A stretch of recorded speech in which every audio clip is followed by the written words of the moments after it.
Olá, muito bem-vindos. Mais uma oportunidade para estarmos aqui falando um pouco sobre a palavra do Senhor. E o texto vai dizer hoje respeito à nossa resposta às circunstâncias à nossa volta. Como que nós lidamos? Como que fica o nosso emocional se a gente recebe uma resposta que não é agradável aos nossos corações, se a gente se depara com uma situação que não é muito confortável para nós? Como que a gente consegue passar por isso com maturidade, com sabedoria? Em Lucas capítulo 4, Jesus, na prática, vai nos mostrar como que uma pessoa guiada e conduzida pelo Espírito Santo se comporta frente a quaisquer situações. O texto já abre no versículo 1 dizendo que Jesus era um homem cheio do Espírito Santo. E o homem cheio do Espírito Santo é conduzido pelo Espírito Santo. E o Espírito Santo o conduz. O Espírito Santo, no versículo 14, vai conduzir Jesus aonde? A Galileia. E no versículo 16, a gente já vai começar a ver respostas dessa localidade para com Jesus. No versículo 16, Jesus na sinagoga faz a leitura de um texto a seu respeito e conclui no versículo 21. Hoje se cumpriu essa escritura nos seus ouvidos. Versículos 28 e 29. Todos se encheram de ira, o levam ao cume de um monte a fim de matá-lo. Jesus, porém, passando pelo meio deles, retirou-se. Jesus estava num culto, Jesus estava cercado por pessoas conhecedoras da palavra, da verdade. No entanto, ao ouvirem as palavras de Jesus, o queriam matá-lo. O capítulo vai prosseguir exatamente após essa situação, após o momento em que Jesus se retira do meio deles. Versículos 31, Jesus vai para Cafarnaum. 32, todos o admiravam. E versículo 42, a multidão o impedia de retirar-se. Insistiam para que não se ausentasse deles. O que a gente extrai de ensinamento dessas duas partes tão distintas nesse capítulo? Jesus não se movia pelas circunstâncias à sua volta. Jesus se movia pelo Espírito Santo do Senhor. Em Romanos capítulo 8, versículos 10 a 14, Paulo vai nos ensinar algo a respeito disso. O texto diz assim: e se Cristo está em vós, o corpo, na verdade, está morto por causa do pecado, mas o Espírito vive por causa da justiça. E se o Espírito daquele que dentre os mortos ressuscitou a Jesus habita em vós, aquele que dentre os mortos ressuscitou a Cristo também vivificará os vossos corpos mortais, pelo seu Espírito que em vós habita. De maneira que, irmãos, somos devedores não à carne para viver segundo a carne. Porque se viverdes segundo a carne, morrereis, mas se pelo Espírito mortificardes as obras do corpo, vivereis.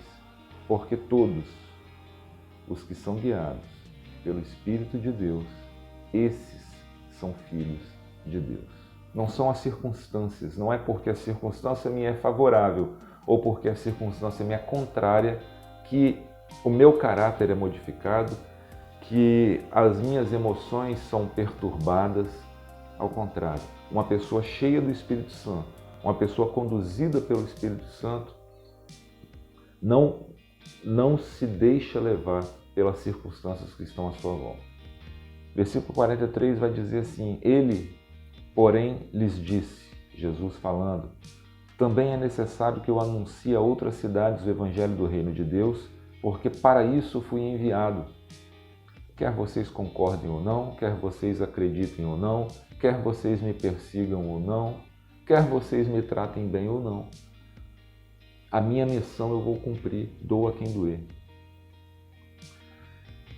É uma grande falácia, é um absurdo nos dias de hoje, aquele ditado que diz que nem Jesus agradou a todos. Jesus não abriu mão da sua glória e habitou entre nós com a pretensão de agradar ao coração de quaisquer pessoas, a não ser o coração do Pai. Em João 4,34, Jesus afirma: minha comida é fazer a vontade daquele que me enviou e realizar a sua obra. Jesus não mediu esforços para agradar o coração do Pai. Um homem cheio do Espírito Santo prima por agradar o coração do Pai. Se não buscarmos o Espírito Santo, se não confiarmos ao Espírito Santo as nossas decisões, os nossos sonhos, as nossas emoções, correremos um sério risco de ficarmos à mercê das nossas emoções, à mercê das circunstâncias à nossa volta. Então, o tempo que a gente perde administrando as nossas emoções, sendo frustrados dia após dia com as circunstâncias à nossa volta, perdemos a oportunidade de crescer no Espírito, crescer em intimidade com o Senhor e agradar o coração do Pai com as respostas que damos às circunstâncias à nossa volta, segundo o caráter de Cristo em nós. Então, o tempo que nós perdemos nos frustrando, entristecendo o coração do Pai, a gente deixa de crescer em maturidade espiritual diante dele. Desde o início, o Espírito Santo, Jesus quis orientar os seus discípulos dessa forma. Ficai em Jerusalém, não saia de Jerusalém, até que do alto sejais revestidos de poder. Está falando acerca do Espírito Santo e da importância de ter o Espírito Santo para que nós possamos realizar a obra do Senhor. Paulo era um homem exímio na palavra, conhecedor da palavra. E Paulo, quando tem um encontro com Jesus, a primeira decisão dele é o quê? Eu quero pregar, eu quero avançar, eu quero levar a palavra do Senhor, a verdade da realidade da qual eu tive acesso. A causa era nobre, a motivação era nobre. Mas o que Jesus faz? Conduz Paulo a um isolamento, a um tratamento, a um revestimento.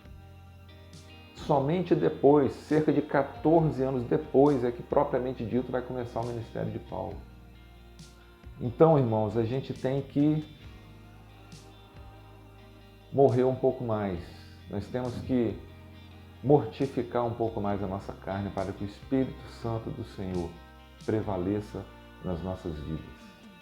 Seja Ele o nosso guia, seja Ele aquele que vai direcionar os nossos passos, os nossos pensamentos e a realidade da nossa vida. É necessário que seja assim. É bênção que seja assim. E que assim seja em nossas vidas nesse dia e a partir desse dia, em nome de Jesus. Amém.